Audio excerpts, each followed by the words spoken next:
శ్రీ షిరిడి సాయిబాబా జ్యోతిష్యాలయం మీకు ఎటువంటి సమస్యలున్నా జ్యోతిష్యం చెప్పబడును. ప్రేమ పూజ, భార్యాభర్తల పూజ, కుటుంబం పూజ, పెళ్లి, వ్యాపారం పూజ, సంతానం లేకపోవడం, నమ్మిన వారు రాకపోవడం, అనుకున్న పనులు కాకపోవడం, డబ్బు, వ్యవసాయం పూజ, కోర్టు సమస్యలు, స్త్రీ పురుష వశీకరణ పూజ, ఇంకా ఎటువంటి తీరని సమస్యలు ఉన్నా, పర్సనల్ సమస్యలు ఉన్నా జ్యోతిష్యం చెప్పబడును. పూజలు చేయబడును.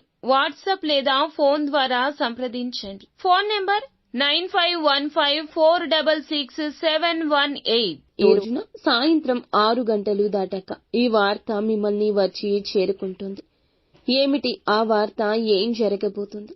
ఎటువంటి మార్పు ఈ రోజున సంభవించబోతుంది? అది కూడా సాయంత్రం 6 దాటాక ఏ వార్త మీ చెవిన పడబోతుంది?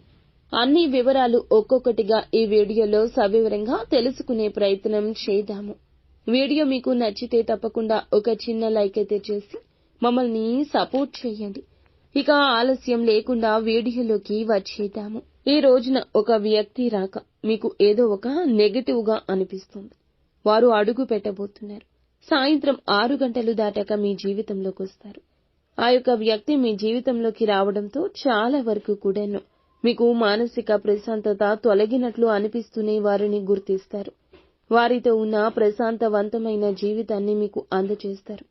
కానీ ఒక నెగటివ్ కూడా కనిపిస్తుంది. వారి యొక్క మాటలు మిమ్మల్ని కోపోద్రిక్తంగా, ఆవేశపూరితంగా మార్చేయొచ్చు. వారి యొక్క మాటలతో గజిబిజి కలగవచ్చు. తీసుకునే నిర్ణయం అవకాశాన్ని తొలగించొచ్చు. కావున ఆ వ్యక్తి మాటలను నమ్మొద్దు. గతంతో పోల్చుకోండి.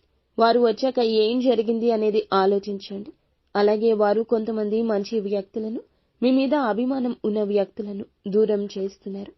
భగవంతుడే పంపించిన ఒక వ్యక్తి మీ జీవితంలో ఉన్నాడండి. వారిని అస్సలు తెలుసుకోలేకపోతున్నారు.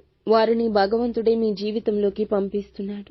మీకు మేలు కలగచేసే వ్యక్తులు ఎప్పుడూ కూడా కీడు కలగచేసే వ్యక్తుల మాటల కన్నా వీరి మాటలు కోపంగా ఉంటాయి. ఎందుకంటే కీడు కలగచేసే వ్యక్తులు ఎప్పుడూ కూడా తీయగా, మీరు తా అంటే తందాన అన్నట్లుగా మాట్లాడుతూ ఉంటారు. కావున కోపంతో చెప్పేవారు మంచికి చెప్తున్నారని అర్థం చేసుకోండి. అలాగే వీరి వల్ల మీకు సాయంత్రం 6 దాటాక ఒక మంచి వార్త వస్తుంది. మీ మీద కోపాన్ని ప్రదర్శించే వారిని నమ్మడం మొదలు పెడతారు. జీవిత భాగస్వామి కావచ్చు వారు. మీ యొక్క జీవితంలోకి రాబోతున్న చిన్ననాటి స్నేహితుడు లేదా స్నేహితురాలు కావచ్చును. వారు చెప్పే మాటలు శ్రద్ధగా ఆలకిస్తారు. ఎప్పుడైనా కూడా చెడు త్వరగా విజయాన్ని సాధిస్తుంది, గెలుస్తుంది. దాని ప్రభావం అంతే త్వరగా తగ్గిపోతుంది. కాస్తంతసేపు కూర్చొని ఆలోచిస్తే ఈ రోజున ఈ మంచి మాటలు మీ మనసుకు అర్థమవుతాయి. ఇదంతా ఈశ్వరేచ్ఛ. వీరి వల్ల ఇదంతా జరుగుతుంది. ఎవరు చెడు, ఎవరు మంచి అనేది లోకజ్ఞానం ఇక అలవరుచుకోండి. పరోపకార బుద్ధి వల్ల ఈ రాశి వారికి కష్టాలు వస్తున్నాయి.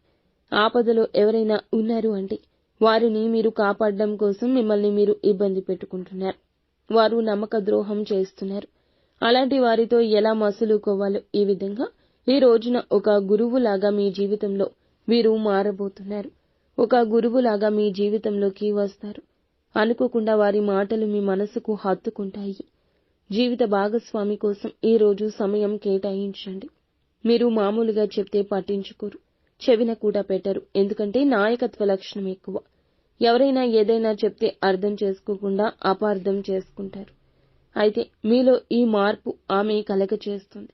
జీవితంలో ఎంతో పోరాడి ఈ రోజున మీ జీవితాన్ని మార్పు చేయడానికి వారు ఒక అడుగు ముందుకేస్తారు. మీలో మార్పు ఖచ్చితంగా తీసుకొస్తారు. ఒంటరి కాదు అనే భావన కూడా మీలో కలగచేస్తారు. ఇక నుంచి ఆమె అండదండలు లేదా అతని అండదండలు మీకు చాలా సపోర్ట్ ని తీసుకురాబోతున్నాయి. ఇక మిగతా అంశాలు చూస్తే గనక ఈ రోజున మీ పేరు మీద గొప్ప గొప్ప కార్యక్రమాలు చేస్తారు. మీ మనసు సంతోషంగా ఉంటుంది. అలాగే ఉద్యోగ పరంగా తారాస్థాయికి చేరుకునే ఒక అవకాశాన్ని జారి విడుచుకుంటారు. అయినా బాధపడవద్దు. మీకు జారి విడిచిన అవకాశం ఇంకొకరికి ఉపయోగపడుతుంది. అలాగే సత్వరమే ఈ రోజున కొన్ని అపార్థాలు తొలగించుకోండి. పై అధికారులకు మీ యొక్క పనితనాన్ని చూపించాల్సిన రోజుగా చెప్పడం జరుగుతుంది. ఆకస్మిక ధనం అందిన వచ్చినట్లే వచ్చి ఎదుటి వారి అవసరాల కోసం సాయం చేస్తూ జార విడుచుకోవచ్చు. ధనం విషయంలో జాగ్రత్త. నిత్యం శివారాధన ఎంతో మేలు కలగచేస్తుంది.